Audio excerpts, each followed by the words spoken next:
নমস্কার। আমার গল্প থেকে গল্প চ্যানেলে আপনাদের সবাইকে স্বাগতম।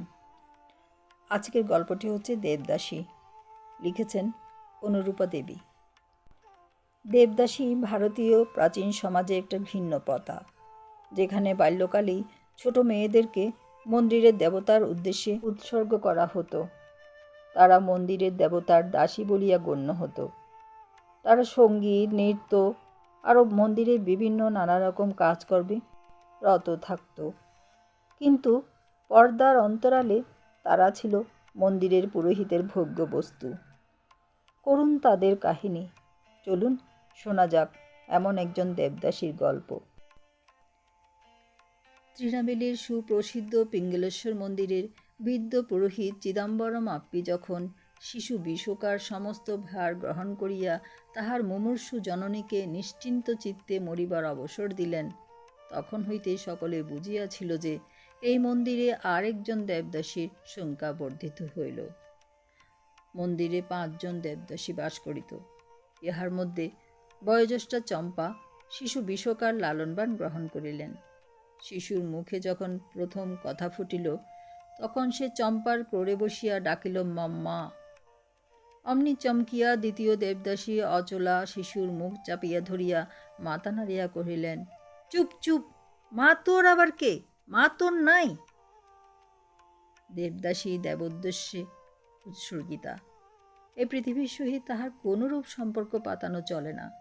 সেই কাহারও কন্যা নয়, বনিতা বা মাতা কিছুই সে নয়, শুধু সে দেবদাসী। ইহাই তাহার একমাত্র পরিচয়। ইহার পর হইতে যখনই শিশু না বুঝিয়া পালন কর্তৃকে মাতৃ সম্বোধন করিতে গিয়াছে, তখনই সে বাধা পাইয়াছে। জ্ঞানোদয়ের সঙ্গে সঙ্গে মা বলি সে ভুলিয়া গেল। সকলের কাছে শুনিয়া শুনিয়া সেও চম্পাকে বড় ঠাকুরাইন বলিয়া ডাকিতে আরম্ভ করিল।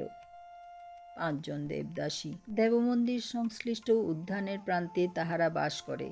লম্বা টানা দালানের ধারে ধারে 5 জনের জন্য অনতি বৃহৎ 5টি কুঠুরি। তাহার পাশে পাশে সে ধরনের আরও 2-4টা ঘর খালি পড়িয়াছিল। দেবদাসীর সংখ্যা সব সময় ঠিক একরকমই থাকে না। বিশোকার বয়স যখন 8 বৎসর, তখন একদিন চম্পা তাহাকে ডাকিয়া কহিলেন, আজ থেকে তুমিও আমাদের মতো নিজের একটা আলাদা ঘর পাবে। এসো, তোমায় তোমার ঘর দেখিয়ে আনি। বালিকা কিছু না বলিয়া চম্পার অনুসরণ করিল। অল্প বয়সে স্বাধীনতার প্রতি অন্তরের মধ্যে কেমন যেন একটা আন্তরিক টান থাকে। এই বয়সে নিজের একটা স্বতন্ত্র ঘর পাইবে শুনিয়া বিশোকা তাই যথেষ্ট আনন্দ বোধ করিল। প্রথমে সেই ঘরটিতে প্রবেশ করিয়া এদিক ওদিক চাহিয়া দেখিল। প্রথম দর্শনে নবজাত সন্তানের প্রতি জননীর যেরূপ বাৎসল্য সঞ্চারিত হয়, যাহার আপনার বলিতে এই পৃথিবীতে কিছুই নাই, তাহার এই আপনার জিনিস গৃহটির প্রতিও তেমনই এক অভিনব আকর্ষণ সে অনুভব করিল। ঘরের ভিতর ঢুকিয়া চারিধারে সে খানিক নড়িয়া ফিরিয়া বেড়াইল। আপনার ক্ষুদ্র শয্যাটির উপর একবার বসিল। জানালা দিয়া চিরপরিচিত উদ্যান সীমানা দৃঢ় প্রাচীর বেষ্টনীটিও একবার নতুন করিয়া দেখিয়া লইল। তারপর ফিরিয়া দড়ির আলনায় ঝুলানো নিজেরই ঘাঙ্গি আঙ্গিয়া কয়টি নাড়িয়া চাড়িয়া গুছাইতে লাগিল। তাহার মুখ দেখিয়া এমনই মনে হইতেছিল যেন এক বৃহৎ সংসারের কর্তৃরূপে সে আজ নতুন গৃহস্থালির মাঝখানে প্রতিষ্ঠিত হইয়াছে। কিন্তু এ আনন্দ নিতান্তই ক্ষণিক। যখন সে শুনিল এই ঘরে রাত্রে তাকে একা শয়ন করিতে হইবে, তখনই তাহার মুখ শুকাইয়া গেল। চম্পার ওড়না চাপিয়া তাহার কাছে কহিল, আমি তোমার কাছে শোব। না, ছি, আবদার করো না, তোমার তো আবদার করতে নেই। কেন ঠাকুরাইন? আসছে পূর্ণিমায় তুমি দেবদাসী হবে যে। এ কিছু নতুন কথা নয়। বাল্যকাল থেকে চিরদিনেই উঠিতে বসিতে এ কথা বিশোকা শুনিয়া আসিতেছে। ভবিষ্যৎ দেবদাসীকে অনর্থক হাসিতে নাই, দৌড়িয়া চলিতে নাই, আবদার করিতে নাই, এক কথায় তাহার কিছুই করিতে নাই। শুধু 2টি খাইতে হয়, আর নিজের দেহ মাজিয়া ঘষিয়া চোখে কাজল টানিয়া চরণে অলক্ত রক্তরাগাকিয়া নিত্যগীত শিক্ষা করিতে হয়। জ্ঞান হওয়া অবধি এ কথা সে অন্তত সহস্রবার শুনিয়া আসিয়াছে। শুনিয়া শুনিয়া সেইভাবেই কাজ করিয়াও আসিতেছে। তবু ওই বিস্মৃতি। তবে আগামী পূর্ণিমার কথাটাই এইবার যা নতুন শুনিল। কিন্তু আজিকার এই উপদেশ গ্রহণ করা তাহার মতো এতটুকু একটি বালিকার পক্ষে বড় সুবিধার নহে। বাহিরে কৃষ্ণপক্ষের গাঢ় অন্ধকারে চারিধার তখন ভরিয়া গিয়াছে। সকলের শেষের ঘরটায় সে সারাটি একা থাকিবে, এই কথা মনে করিতেই তাহার গায়ে কাঁটা দিয়া উঠিল। একা থাকিবে? না না না, সে তা পারিবে না। সাহস করিয়া সে বলিয়া ফেলিল, ভয় করবে যে ঠাকুরান, আমার যে বড্ড ভয় করবে। বলিতে বলিতে সে তাহার কাছে আরও একটু ঘেঁষিয়া আসিল। ভয়? সে কথাটা মনে পড়িলেই মানুষের প্রাণ ভয়ে কাঁপিয়া ওঠে। দেবদাসী চম্পার মনে যে কোমলতা আদৌ ছিল না এমন কথা ঠিক বলা যায় না, কিন্তু চিত্ত নির্বিকার রাখাই দেবদাসীর কর্তব্য। সে কর্তব্যের বিরুদ্ধাচরণ তো আর তিনিও করিতে পারেন না।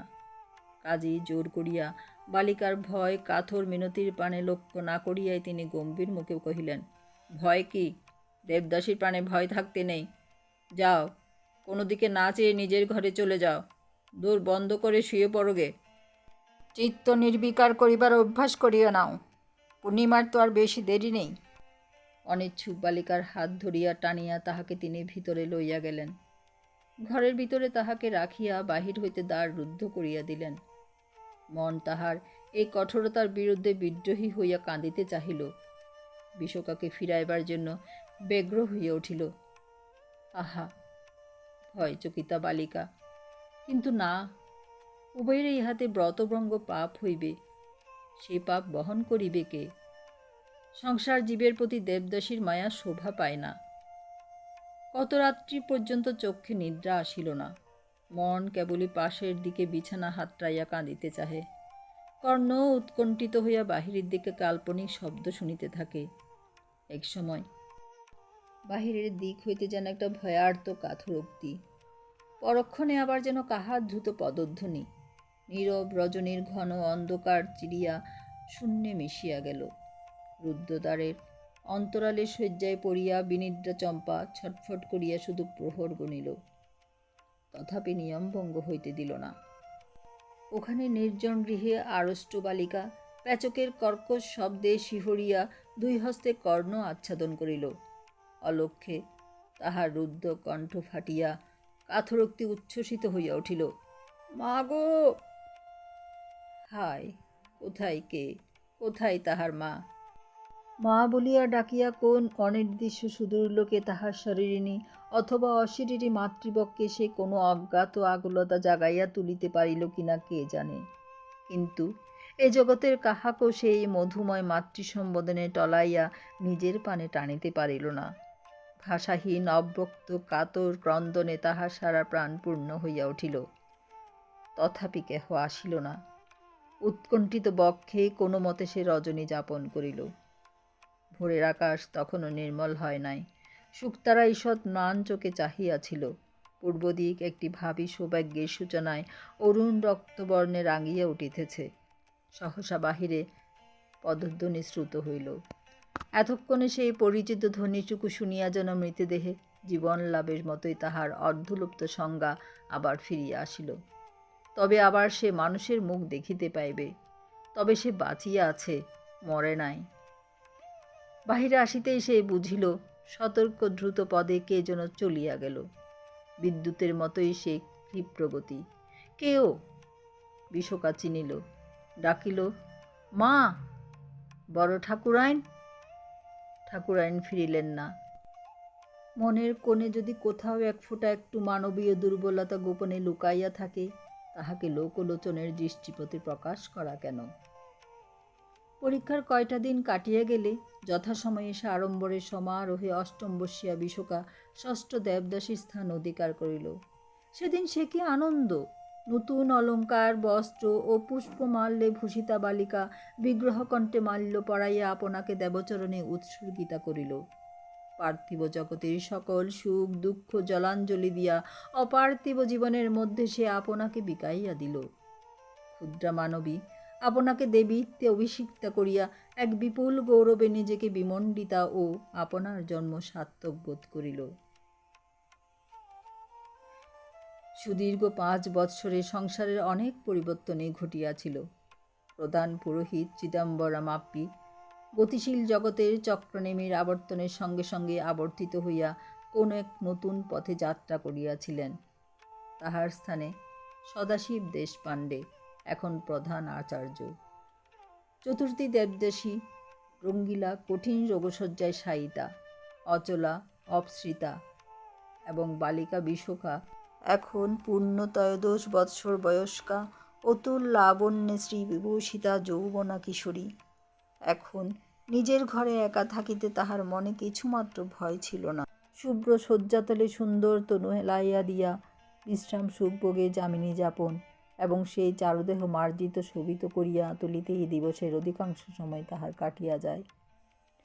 সন্ধ্যায় যখন সে হরিদ্রা গোলাপি বা নীল বর্ণের পেশোয়ান বিচিত্র আঙ্গিয়া ও ফিরোজি ওড়না পরিয়া ঠাকুরের নাট মন্দিরে নাচিতে যায়, তখন দর্শকের দল বিপুল বিস্ময়ের প্রশংসামান নেত্রে তাহার পানে চাহিয়া থাকে।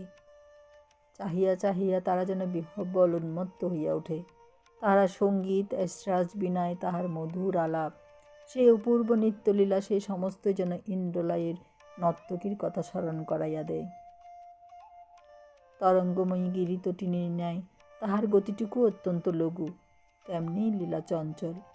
দর্শকের মনে হয় এ যেন বাস্তবিক একটা বিদ্যুতের বিকাশ। সমগ্র তৃণাবেলি জুড়িয়া দেবদাসী কিশোরী বিশোকার লাবণ্য ও কৃতিত্বের খ্যাতি দিকে দিকে ছড়াইয়া পড়িল। প্রতিদিনেই মন্দিরের নাট্যশালায় দর্শক সংখ্যা বাড়িয়া উঠিতেছিল। বহু গণ্যমান ধনী, এমনকি স্বয়ং মহারাজ ধীরাজও একদিন দর্শনে আসিয়া সেই অবধি প্রত্যহই তাহার দর্শকরূপে তথায় আগমন করিতে লাগিলেন। বিশোকা কিন্তু এসবের কোনো খোঁজই রাখত না। সারাদিন বিবিধ বিচিত্র বেশে নিজেকে সে সাজাইত, বিবিধ ছাঁদে কবরী রচনা করিত, নবীন সুরে তন্ত্রী আঁটিয়া নবনব সঙ্গীত সাধনা করিত। সেই সারাদিনের সমস্ত শ্রম বিনিময়েও নিজের জন্য সে এতটুকু সুখাবেশের আকাঙ্ক্ষা করিত না। কাহারও প্রশংসাবাণী তাহার কর্ণে প্রবেশ করিত না। সকল প্রাণ মন যাহার পরিতোষের জন্য সে উৎসর্গ করিয়াছে, তাহারই পানে মুগ্ধ দৃষ্টিতে শুধু চাহিয়া থাকিত। অবশেষে যখন চারিদিকে দর্শকের দল হইতে প্রশংসার করতালি, পুষ্পমাল্য ও স্বর্ণরজত বর্ষণের ঘটা পড়িয়া যাইত এবং অপর দেবদাসীগণ সে সকল সংগ্রহে ব্যাপৃত থাকিত, বেহালাবাদক যখন বেগের ছড়ি ঠানিয়া বাদ্যশেষের সূচনা প্রকাশ করিত, তখন স্পন্দিত বক্ষে সে যুক্ত পানি হইয়া বিগ্রহের পানে অনিমেষে চাহিত। আন্তরিক ব্যাকুলতায় তাহার সারা চিত্ত বিগ্রহ চরণের যেন লুটাইয়া পড়িত, যেন সে বলিত, এতটুকু প্রসন্ন হইলে তো, ওগো আমার জীবন দেবতা, দাসী কি তোমায় এতটুকুর জন্য তৃপ্তি দিয়াছে কি? তারপর কোলাহল হুড়োহুড়ির ভিতর দিয়া কোন দিকে লক্ষ্যমাত্র না করিয়া যথার্থ দেবলোক চারিণীর মতোই সে নিজ স্থানে ফিরিয়া যাইত। চৌদিকস্থ কৃপা প্রার্থীর দল অশেষ বিশেষ চেষ্টাতেও তাহার দৃষ্টি আকর্ষণে সমর্থ না হইয়া অপমানে অভিমানে ম্রিয়মাণ হইয়া পড়িত। রাগে ক্ষোভে তাহাদের চিত্তগুলো যেন গর্জিয়া বলিতে থাকিত, এতই কি অহংকার, কাহাকেও একটু দিকপাত পর্যন্ত নাই। বাস্তবিক যে বিশোকার মনের মধ্যে একটা প্রচণ্ড অহংকার সগর্বে ঊর্ধ্বে মাথা তুলিয়া দাঁড়াইয়াছিল, তাহা নহে। মর্তচারী মানবের তুলনায় আপনাকে সে কোন সুদূর ঊর্ধ্বলোকের জীব বলিয়াই মনে করিত। সে জানিত ইহারা মানুষ, কিন্তু সে দেবী, দেবতা ভিন্ন এ জগতের কাহারও সহিত তাহার কোনো সম্পর্ক নাই। এই সংসারে কোনখানে কিভাবে কে চাহিয়াছে সেই সংবাদে তাহার কি প্রয়োজন? এমনই করিয়া দিন কাটিতেছিল। দিনের পর মাস, মাসের পর বৎসর আসিয়া আরও 2 বৎসর কাটিয়া গেল। ক্রীড়াশীল নদী তরঙ্গের মতে কালো স্রোতে বহিয়া চলিয়াছে। সে অবিরাম স্রোতধারা কাহারও পানে চাহিবার জন্য ফিরিয়া দাঁড়ায় না। তট ভাঙ্গিয়া গ্রাম ভাসাইয়া নিজের গতিপথকে নদী যেমন ঠিক রাখে, সময়ও তেমনি শিশুকে বালকত্ব, কিশোরকে যৌবন ও প্রৌঢ়কে বৃদ্ধত্ব দান করিয়া সমতালে নিজের পথ ধরিয়া বহিয়া যায়। তাহার স্পর্শে কোথায় কোন তরুণ লতায় ফুল ধরিল, কোন জীর্ণ শাখা শুকাইল, এই সংবাদ লইবার জন্য তাহার গতি ফেরে না। বসন্তের নবমঞ্জরিত মাধবীর ন্যায় নতুন শোভা সম্পদের মধ্যেও বিশ্বকার দেহ অভিনব নিটোল মাধুর্য ভরিয়া উঠিয়াছিল। নীল বসনে সাজিয়া সেদিন বসন্ত সায়াহ্নে দেবারাতির পর যখন সে নিজের গৃহে ফিরিতেছিল, তখন তাহার প্রাণের মধ্যে বসন্তের উতলা হওয়ার মতোই একটা অত্যন্ত এলোমেলো ভাবের বাতাসও সহসা যেন কোথা হইতে গুঞ্জরিয়া উঠিল। চারিদিকে তখন চাঁদের আলোর ঢেউ লাগিয়াছে। যতদূর দেখা যায় আকাশে কেবল আলোর মালা গাঁথা। দেবমন্দিরে সুরভিজলে সিঞ্চিত পুষ্পরাগের স্নিগ্ধ গন্ধ বায়ুরঙ্গে মিশিয়া গিয়াছে। বিশ্বকার প্রাণের মধ্যেও তখন সেদিনকার সন্ধ্যার সুরের হাওয়া একটা মিষ্ট আবেশে সুখ স্বপ্নের মতোই ঘুরিয়া ফিরিতেছিল। কিন্তু তাহার মাঝখানে আবার এ কি? গান যখন শেষ হইয়া গেল, তখন এক মুগ্ধ চিত্তের অর্ধস্ফুট বাণী, সুন্দরী, এই সুর অনন্ত হইল না। অতি মৃদু উচ্চারিত এই স্তুতিটুকু তাহার উদ্দেশ্যে কে পাঠাইল? সে এক তরুণ নেত্রের সতৃষ্ণ দৃষ্টি। সে আজ কত মুগ্ধভাবেই না তাহার পানে নিবদ্ধ ছিল। ভাষা যাহা প্রকাশ করিতে পারে না, প্রকাশ করিতে গিয়া শরমে জড়াইয়া নীরব হয়, তাহার সে দৃষ্টিতে বুঝি সেই কথাই প্রকাশ পাইতেছিল। বিশ্বকার সর্বশরীর সে নেত্রপাতে শিহরিয়া উঠিয়াছিল। তাহার সকল শিরার সহজ শোণিত প্রবাহ সে দৃষ্টির তাড়িত আকর্ষণে ছুটিয়া উভয় গণ্ড বাহিয়া বাহির হইতে চাহিয়াছিল। সে তাহার সরল দৃষ্টি আর দর্শকের মুখে তাই তেমন নিঃশঙ্কভাবে ধরিয়া রাখিতে পারে নাই, শুধু সলজ্জ সংকোচে নেত্র নত করিয়াছিল। ঘরে ফিরিয়া সে বসন ত্যাগ করিল না। শয্যাপ্রান্তে বসিয়া পড়িয়া নীরবে কত কথাই ভাবিতে লাগিল। দেশের অধিপতি কেন আজ এমন করিয়া তাহার পানে চাহিয়াছিলেন? কণ্ঠে তাহার আজ কেন সে সুর? রাত্রি বাড়িয়া চলিল। গাছের আড়ালে জ্যোৎস্না জাল ক্রমে ক্ষীণ হইল। চাঁদ ম্লান হইয়া আসিল। নিরালা পথে গ্রামের কুকুর ডাকিয়া ডাকিয়া থামিয়া গেল। এই অভিনব সংশয় হইতে আপনার অভিজ্ঞ সুকুমার হৃদয়কে মুক্ত করিতে না পারিয়া বিশ্বকা আস্তরণতলে শ্রান্ত দেহ অলসভাবে বিছাইয়া দিল। চক্ষে তাহার ঘুম আসিল। স্বপ্নে আবার সেই সুর বাস্তবের মতোই সুস্পষ্টভাবে ফুটিয়া উঠিয়া কানের কাছে মৃদুগুঞ্জনে কুহুরিয়া গেল, সুন্দরী, এই সুর কেন অনন্ত হইল না? প্রভাতে চক্ষু মেলিতে সে দেখিল, এ কি দৃশ্য, এ কি আলো, এ কিরণ, এ কি কোন নতুন লোকের, নতুন সূর্যের? বাহিরের মধুর বাতাস যেন অযুত পাখির গানে ভরিয়া গিয়াছে। ফুলের বর্ণে গন্ধে এ কি নব নব মাধুর্য। ধরণী বক্ষ কি মনোমোহন শ্যামলতায় আজ ভরিয়া উঠিয়াছে। এ কি নূতন? না, এতদিন সে অন্ধ ছিল। আজ প্রথম তাহার দৃষ্টি খুলিয়াছে। প্রধান পুরোহিত এতদিন শুধু লক্ষ্য করিয়া আসিয়াছেন, আজ তাহার পর্যবেক্ষণ সার্থক হইয়াছে। আজ তিনি দেখিয়াছেন তরুণ পিপাসু লোচনের মুগ্ধ দৃষ্টি কিশোরীর প্রতি তেমনই আবদ্ধ। সেই দৃষ্টিকে কিশোরী আজ অবহেলা করিতে পারিতেছে না। সে দৃষ্টির সম্মোহনে সেও বুঝি আজ মুগ্ধ। রাজনেত্র সরলতার সেই স্বচ্ছতা নেই। সে দৃষ্টিও যেন কি এক সংশয়ভাবে ক্ষণকম্পিত। কিশোরীর কণ্ঠেও আজ বিহঙ্গীর আত্মনিবেদনের সে আপন বলা সুর আর নাই। আপনাকে ঢাকিবার একটি প্রবল চেষ্টা সেই সুরে বিদ্যমান ছিল। মৃদু হাসিয়া সদাশিব ভাবিলেন, দেব প্রসাদনের স্থান মানব চিত্তের দুরাকাঙ্ক্ষায় ভরিয়া উঠিয়াছে, তাই এই কৃত্রিমতার সৃষ্টি। সেদিন সভা ভাঙিবা মাত্র বিশ্বকা নাট মন্দির ত্যাগ করিল। দেবতার দিকেও আজ ভালো করিয়া সে চাহিতে পারিল না। কি যেন এক গোপন অপরাধের সংকোচে নিজের কাছে সে কিছু না জানিয়া না বুঝিয়া কুণ্ঠিত হইয়া পড়িয়াছিল। কি এক গভীর স্পন্দনে তাহার বুকখানা মুহুর্মুহু আজ কাঁপিয়া উঠিতেছে। মনে হইতেছে জীবনে তাহার কি একটি প্রকাণ্ড ভুল হইয়া গিয়াছে। আজ প্রথম সেই ভুলটুকু যেন ধরা পড়িয়াছে। এতদিনে সে যেন একটা আলো দেখিতে পাইয়াছে, কিন্তু তাহার ভিতর হইতে একটা স্পষ্ট অন্ধকার, একটি আতঙ্কের ছায়াও সে সঙ্গে ফুটিয়া উঠিতেছিল। সেদিনও সেই জ্যোৎস্না অতি নিকটে মৃদুস্বরে কে ডাকিল, সুন্দরী। চমকিয়া বিশ্বকা ফিরিল। তাহার সর্বশরীর বেতসের লতার ন্যায় কম্পিত হইয়া উঠিল। সম্মুখে স্বয়ং রাজাদিরাজ উৎপলাদিত্য। রাজা এক পদ অগ্রসর হইয়া কহিলেন, ভয় নাই, তোমাকে আমি শুধু এই কথাটি বলিতে আসিয়াছি। তুমি স্বর্গের পবিত্র ফুল, তাই ভয় হয় পৃথিবীর পাপ ও পঙ্কে পাছে কোনো দিন মলিন কলুষিত হও। যদি অভয় পাই তো একটি কথা নিবেদন করি। বিশ্বকা যেন তরিত আহত হইয়া পড়িয়াছিল। তাহার শরীরে বুঝি তখন কিছুমাত্র চেতনা ছিল না। উদ্বান্ত দৃষ্টিতে শুধু চাহিয়া রহিল। প্রশ্ন বুঝিল না, উত্তরও সে খুঁজিল না। শুধু একটি তীব্র আনন্দে সে যেন কেমন এক প্রকার বিহ্বল প্রায় হইয়া পড়িল। কিসের এ আনন্দ, তাহাও সে বুঝিল না। নিপ্রতি আরেক পথ অগ্রসর হইলেন। কহিলেন, এ দেবমন্দির, পুণ্যভূমি সন্দেহ নাই, কিন্তু দেবদাসীর পক্ষে তাহার জীবনটাকে পবিত্র রাখা একান্তই সুকঠিন। দেবদাসী নামেই শুধু দেবদাসী, প্রকৃতপক্ষে তাহারা মন্দিরেরই পুরোহিত, যাজকগণের সেবিকা। শিহরিতেছ? তুমি নিতান্ত সরলা, তাই আজও যে জীবনের মাঝখানে তুমি বর্ধিত, সে জীবন চিনিতে পারো নাই, তাই নিজের অবস্থাও অনুভব করিতে পারিতেছ না। কিন্তু এ কথা সম্পূর্ণ সত্য, আর তোমার দুঃখের দিনও এবার আগত প্রায়। যদি এমনই পবিত্র নির্মল থাকিতে চাও, তবে অবিলম্বে এই স্থান ত্যাগ করো।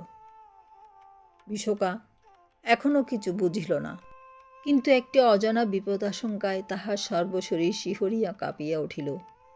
তাহার বিপদের দিন আসন্ন। কি বিপদ? দেবদাসীর বিপদ? মহারাজ আজ এই কি নতুন কথা বলিতেছেন? পুরোহিতের সেবিকা, নামে শুধু দেবদাসী? কম্পিত দৃষ্টি তুলিয়া সে যেন কি একটু বলিবার চেষ্টা করিল, কিন্তু মাত্র একটি অস্ফুট মর্মরে তাহার নিবেদনটুকু ভাষা হারাইয়া থামিয়া গেল। কি বলা যাইতে পারে, তাহাও সে আর ভাবিয়া পাইল না। রাজা তাহার অন্তরের ভাব যেন বুঝিলেন। বুঝিয়া চারিদিকে চাহিয়া আর একটু নিকটবর্তী হইলেন। বলিলেন, বিশোকা, এ বুকের মধ্যে যাহা আছে, যাহা চিরদিন এমনই অভ্যক্তই থাক। দেব নির্মাল্য মানুষ শুধু মস্তকেই ধারণ করবারই অধিকারী, আর কিছুরই নয়। সে অধিকারী শুধু আমায় তুমি দাও। এমন কোনো নিরাপদ স্থানে আমি তোমায় রক্ষা করি, যেখানে এমনকি আমি নিজেও তোমায় আর কখনো দেখিতে না পাই। আমার মা কাশীবাসিনী, সেখানে তার কাছে তুমি যাবে কি? বিশোকা নীরবে নতনেত্রে দাঁড়াইয়া রহিল। কোনো উত্তরেই সে দিল না। রাজা আবার কহিলেন, তরা নাই, না হয় কিছু সময় নাও, কাল এইখানে আবার সাক্ষাৎ হইবে। যথার্থ কথা বলিতে কি, নিজের উপরও আমার তেমন বিশ্বাস নাই। কি জানি মনে কখন কি ভাব আসিয়া পড়ে। দেবতার ধনে মানুষের লোভ হয় কেন? সে লোভ শুধু ধ্বংসই আনে। কিন্তু হায়, এখানে দেবতাই বা কোথায়? তুমি পুরোহিতের, সে তোমার প্রতি যথেচ্ছ ব্যবহার করিতে পারে। তাহার হাত হইতে তোমাকে রক্ষা করিতে পারি এমন ক্ষমতা আমার নাই, কাহারও নাই। তাই অনেক ভাবিয়া শেষে এই উপায়টাই আমি স্থির করিয়াছি। তোমায় নিরাপদে করিয়া তোমার সহিত পার্থিব জগতের সমস্ত বন্ধনে আমি ছিন্ন করিব। নহিল বুঝি তা পারিব না। কে যেন সরিয়া গেল, একটি ছায়া। আজ তবে বিদায় বিশোকা। চকিতে উৎপলাদিত্যের দীর্ঘ মূর্তি অন্ধকার স্তম্ভের আড়ালে অদৃশ্য হইয়া গেল। সকল শরীরে তরিতাঘাত, মনের মধ্যে সুখ দুঃখ ভয়ের মিশ্রণে একটি বিপুল আলোড়নের বেগ বালিকাকে একেবারে স্তম্ভিত করিয়া তুলিল। মধ্যাহ্ন আকাশে পূর্ণরাশি সূর্যগ্রহণের মতোই বিপুল তীব্র আলোর মাঝখানে অকস্মাৎ আজ একই বিরাট অন্ধকার। শয্যায় পড়িয়া বিশোকা রাজার কথায় ভাবিতেছিল। কি মুগ্ধ চাহনি, কি মিষ্টি সুর, কি সরল তাহার প্রাণ। কিন্তু এ কি হেয়ালির কথা? সে দেবতার নয়, পুরোহিতের। না, সে দেবী, সে দেবী। দেবতার চরণে বিকৃত এ দেহ, ইহাতে অপর কাহারও অধিকার নাই। নির্বতী হয় ভ্রান্ত, না হয় না, ইহাও অসম্ভব। সে কণ্ঠেতে ছলনার আভাস নাই। তবে এ কি? তবে এ কথা তবে কেন তিনি বলিলেন? ভ্রান্তি, বোধহয় তার ভ্রান্তি। গৃহদ্বার মুক্ত ছিল, আহার্য স্পর্শ সে করে নাই, শয্যার আস্তরণ স্থানচ্যুত হয় নাই, তাহারই উপর তাহার সুসজ্জিত তনুখানি ঢালিয়া দিয়াছিল। সদাশিব দ্বারে দাঁড়াইয়া ডাকিলেন, বিশোকা। কেউ ওকে ডাকে? ধর্মরিয়া বিশোকা উঠিয়া বসিল। না, ভয় নাই, এ যে প্রধান পুরোহিত স্বয়ং আসিয়াছেন। সদাশিব অগ্রসর হইয়া কহিলেন, রাজা তোমায় কি পরামর্শ দিতেছিলেন দেবদাসী? নিশ্চয় এমন কোনো গূঢ় কথা নয় যাহা আমার কাছে তুমি গোপন রাখিবে। কি কথা? বিশোকার মনে নিমেষে সেই কণ্ঠ, সেই সুর বাজিয়া উঠিল। দেবদাসী! যথার্থ তাহারা অন্তরে শিহরিল। হয়তো এ কথা মিথ্যা না হইতেও পারে। রঙ্গিলা, অচলা, এমনকি স্বয়ং চম্পা। সদাশিব তাহাকে নিরুত্তর দেখিয়া আরেকটু অগ্রসর হইয়া হাসিয়া কহিলেন, কি দেবদাসী, চুপ করিয়া রহিলে যে? রাজার কথাটি বড়ই গোপন নাকি? এই ব্যঙ্গোক্তিতে বিশোকা জ্বলিয়া উঠিল। মুখ তুলিয়া সগর্বে সে কহিল, কাহার সহিত আমার কোনো গোপন কথা নাই। তিনি আমাকে শীঘ্র এই স্থান ত্যাগ করিতে বলিলেন। তিনি বলিলেন, আমার বিপদের দিন আগত প্রায়। যদি পবিত্র থাকিতে চাই তবে যেন শীঘ্রই এই মন্দির ছাড়িয়া যায়। মন্দিরে চেয়ে রাজউদ্যানটা বড় বেশি পবিত্র বুঝি? পুরোহিত বক্র হাসি হাসিলেন। সে হাসির ইঙ্গিত না বুঝিলেও বিশোকার কানে তাহার সুরটা তেমন ভালো লাগিল না। সে কহিল, না, রাজউদ্যানে তিনি তো আমায় ডাকেন নাই। তাহার মায়ের কাছে কাশিদামে পাঠাইতে চাহেন। তিনি বলেন, দেবদাসী শুধু নামে দেবদাসী, প্রকৃতপক্ষে সে পুরোহিতেরই সেবিকা। এ কথা তা তিনি তো ঠিকই বলিয়াছেন। ও কি, অমন করিতেছ কেন? যেদিন বিগ্রহের কণ্ঠে তুমি মাল্যদান করিয়াছ, সেদিনই কি তুমি বুঝা নাই সে মালা কাহার কণ্ঠে পড়িয়াছে? পুরোহিত দেব প্রতিনিধি, সমুদয় দেব সম্পত্তিতে একমাত্র তাহারই অপহৃত অধিকার। ইহাতে রাজার কোনো হাতই নাই। রাজার সাধ্য কি যে তিনি এখান হইতে তোমাকে সরাইয়া লইয়া যান? তুমি সর্বতভাবে আমার। নিমিষে তখন সমস্ত ব্যাপার বিশোকার চক্ষে সুস্পষ্ট হইয়া উঠিল। সে সবই বুঝিল। সে তবে যথার্থই তাহার, দেবতার নয়, এই মানবের, এই সদাশিব দেশপাণ্ডের।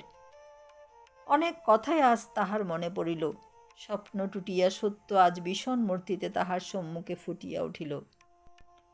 পুরোহিত শয্যার নিকটবর্তী হইয়া আসন গ্রহণ করিয়া কহিলেন, তুমি নিতান্তই বালিকা এবং অত্যন্তই নির্বোধ, তাই ইহাতে এত চঞ্চল হইয়াছ। তা নহিলে আশ্চর্য হইবার কথা, এর মধ্যে এমন কিছুই নাই। আসল কথা এই যে তুমি রাজার রূপে মুগ্ধ, রাজাও নিজে তাই। কিন্তু তার কি আবশ্যক ছিল? রাজার অনেক আছে। মন্দির সেবিকা রাজার জন্য নয়। এই দুরাশা তাকে ত্যাগ করিতেই হইবে। আর তুমিও ইহা ত্যাগ করো। রাজরানী হওয়া তোমার পক্ষে সম্ভব নয়। যে পদ তুমি পাইবে তার চেয়ে শ্রেষ্ঠ পদেই আছো। রাজার সহস্র চেষ্টাও তোমার এই গণ্ডির এক চুল বাহিরে লইয়া যাইতে সক্ষম হইবে না, ইহা তুমি স্থির জানিও। বরং প্রয়োজন বুঝিলে এখানে তাহার আগমন আমি বন্ধ করিয়া দিতে পারি। তুমি দেবদাসী, ধরিতে গেলে দেব প্রতিনিধিত্বে আমারই তুমি স্ত্রী। আমি সেই অধিকার আজ হতে গ্রহণ করিলাম, তুমি আমারই। বিশোকার কণ্ঠ হইতে একটা অস্ফুট ভয়ার্ত স্বর বাহির হইল। ঘৃণায় সেই ঈষৎ দূরে সরিয়া আসিল। সকপে বলিল, না, আমি দেবতার, পিঙ্গলেশ্বর আমার স্বামী। আপনি আমায় অমন কথা বলিবেন না। বটে, আমি বলিব না। আর রাজা যখন বলিতেছিলেন তখন তো শুনিতে দিব্য লাগিতেছিল। তিনি অমন লোক নহেন। তিনি আমায় ওসব কথা কিছুই বলেননি। আপনি যান, নহিলে আমি বড় ঠাকুরানকে সব বলিয়া দিব। পুরোহিত আসন ছাড়িয়া উঠিলেন। মৃদু হাসিয়া কহিলেন, কি বলিবে? চিরকালেই এই প্রথা। দেবদাসী মাত্রেই চিরদিন ধরিয়া পুরোহিতের এই সম্পত্তি। এ কথা কে না জানে? তোমার বড় ঠাকুরা কি দেবদাসী ছাড়া? পুরোহিতের পত্নীপদ বড় নগণ্য নয়। বেশ, আজ আমি চলিলাম। রাজার আশা ছাড়িয়া এখন তুমি নিশ্চিন্ত হইয়া নিদ্রা যাও। কাল যেন তোমায় এইসব দুশ্চিন্তায় মাথা ঘামাইতে না দেখি। তুমি আর কাহারও নও, তুমি কেবলমাত্র আমার। ইন্দ্রজালে সব যেন কেমন পরিবর্তিত হইয়া গেল। স্বর্গযাত্রী চাহিয়া দেখিল, কোথায় স্বর্গ? সে রসাতলে। সে দেবতার দাসী ছিল, তাহার কিছুই প্রয়োজন ছিল না। দেবতাই তাহার সকল অভাব পূর্ণ করিয়া রাখিয়াছিলেন। কিন্তু এখন কোথায় সেই দেবতা? তিনি তাহার মন্দিরে ভক্ত সাধকের পূজা গ্রহণে ব্যাপৃত, আর সেই দুর্বল চিত্তা মানবী নিঃসঙ্গ, নির্বান্ধব, নিঃসহায়। কাতর অবসাদে তাহার শরীর মন যেন এককালে ভাঙিয়া পড়িতে লাগিল। এক গৃহস্থ রমণী কোলের সন্তান লইয়া ঠাকুর প্রণাম করিতে আসিয়াছিল। নিত্যই সে আসে, কোনোদিনই তাহার আসিবার ভুল হয় না। সেদিন আসিয়া হাস্য রহস্যময়ী সুবেশ ভূষিতা এই চঞ্চলা হরিণীকে মন্দিরে একাকিনী স্তব্ধভাবে বসিয়া থাকিতে দেখিয়া ধীরে ধীরে সে তাহার নিকটবর্তী হইল। জিজ্ঞাসা করিল, হাঁ গা, তোমার কি হয়েছে? শিশু কলহাস্যে ডাকিল, মাম্মা। বিশোকা সবিস্ময়ে ফিরিয়া চাহিল। আহা, কি সুন্দর, কি নধর কান্তি এই সহাস শিশু! সাগ্রহে দুই বাহু বাড়াইয়া সে শিশুকে মুহূর্তে তাহার মাতৃ অঙ্গ হইতে ছিনাইয়া লইল। শিশু কলহাস্যে মুখে মুখ দিয়া ডাকিল, মা। আহা, কি মধুর, কি মধুর এই মাতৃ সম্বোধন রে! প্রাণ জিহার তালে তালে নাচিয়া ওঠে, বুক যে একেবারে স্নিগ্ধ হইয়া জুড়াইয়া যায়। চুম্বনের পর চুম্বনে শিশুকে সে বিব্রত করিয়া তুলিল। নারী কহিল, তুমি বুঝি ছেলে ভালোবাসো বুঝি? আচ্ছা, এখন ওকে দাও। কেউ আবার দেখবে, লোকে হয়তো এতে আমাদের নিন্দা করতে পারে। তা করবে না, তোমরা হচ্ছ নাচোয়ালি, তোমাদের সঙ্গে কি ভদ্র করে ছেলে মেয়েদের মিশতে আছে? তবে তুমি কিনা নেহাত ছেলে মানুষ, আর দেখতে বড় সুন্দর, কাজেই তোমায় একটু ভালো না বেশে থাকা যায় না। আহা, এ ব্যবসা না করে যদি বিয়ে করে ঘর সংসার করতে কেমন হতো? দেখো দেখি, মেয়ে মানুষ হয়ে এমন পোড়া কপাল। তোমাদের বুঝি বিয়ে থাওয়া হয় না? পিঙ্গলেশ্বর আমার স্বামী। ও মা, মানুষের আবার কখনো ঠাকুর স্বামী হয় বুঝি? ও তো কোনো কাজের কথাই না, আসলে হচ্ছ তোমরা নাচনেওয়ালি। বড় ছোট কাজ বাপু, রূপ বেচা মন্দিরে বসে। বুকের পাটাও তোমাদের কূপ বাবু, ভয় করে না? বলিয়া বিশোকার শিথিল বাহুমধ্য হইতে শিশুকে টানিয়া লইয়া জননী চলিয়া গেল। পিঙ্গলেশ্বর, এই তাহার পথ, ইহা লইয়াই সে এতদিন নিজেকে দেবীত্ব দান করিয়া আপনাকে এত ঊর্ধ্বে রাখিয়াছিল। সে নর্তকী, গৃহস্থবধূ, ঘৃণায় তাহার ছায়া স্পর্শ করিতে চাহে না। পবিত্রতম শিশু দেহ তাহার পিপাসা তপ্ত বক্ষ স্পর্শে কলঙ্কিত হয়। কি দুর্বিষহ এ জীবন! পিতা নাই, মাতা নাই, স্বামী না। কোথায় স্বামী? তুমি দেবতা, দেবতার সহিত মানুষের এই পার্থিব জগতে বাসনা কামনাময় এই মানব জীবনের কিসের সম্পর্ক? পিতামাতা নাই, স্বামী নাই, সন্তানও থাকিবে না। সে দেবতার নহে, মানবেরও নহে, শুধু দেবমনে উৎসর্গিতা, মানবের ক্রীড়াদাসী মাত্র। হায় মহারাজ, হায় ক্ষুদ্র শিশু! এ অনভিজ্ঞ শূন্যতার মধ্যে এ কি দুরন্ত ক্ষুধা আজ তোমরা জাগাইয়া দিয়াছ? এই বিশ্বঘ্রাসী ক্ষুধার মধ্যে এমন শূন্য জীবন লইয়া কি মানুষ কখনো বাঁচিতে পারে? সন্ধ্যার ম্লান অন্ধকারে লতামণ্ডপের অন্তরালে আসিয়া মৃদুকণ্ঠে রাজা ডাকিলেন, বিশোকা। কেহ সাড়া দিল না। রাজার প্রাণ কি এক অজ্ঞাত আশঙ্কায় সহসা কাঁপিয়া শিহরিয়া উঠিল। অগ্রসর হইয়া তিনি আবার ব্যগ্রস্বরে ডাকিলেন, বিশোকা। সহসা দূর হইতে অস্পষ্ট কোলাহল বায়ুতরঙ্গে ভাসিয়া আসিল। ভয়, বিস্ময়, উত্তেজনার বিমিশ্র ধ্বনি। কোলাহল লক্ষ্য করিয়া সতর্ক ধীর পদে রাজা অগ্রসর হইলেন। মন্দিরের নিকটে আসিয়া তিনি দেখিলেন, দ্বারের নিকটে অত্যন্ত ভিড় জমিয়া আছে। সন্ধ্যা হইয়া গিয়াছে, তথাপি আজ আরতির শঙ্খঘণ্টা এখনো বাজিয়া উঠিল না কেন? ভক্তবৃন্দের সেই বন্দনা গুঞ্জন তো কই শোনা যায় না। কেন কেন, ব্যাপার কি? দ্বার সমীপবর্তীদের জিজ্ঞাসা করিয়া জানিলেন, দেবতার আরতি পূজায় আজ দারুণ বাঁধা পড়িয়াছে। সন্ধ্যার পূর্বে সেবকগণ মন্দির সংস্কার আসিয়া দেখে মন্দির মধ্যে পূজার আসনে বসিয়া কনিষ্ঠা দেবদাসী বিশোকা মহা ধ্যানে নিমগ্না। তাহার সেই ধ্যান এখনো কেহ ভাঙাইতে পারে নাই, কখনো ভাঙিবেও না। গল্পটি কেমন লাগলো প্লিজ কমেন্ট করে বলবেন। আর এরকম আরও সুন্দর সুন্দর গল্প শুনতে চাইলে চ্যানেলটি সাবস্ক্রাইব করে পাশে থাকবেন আর লাইক কমেন্ট শেয়ার করবেন। ধন্যবাদ।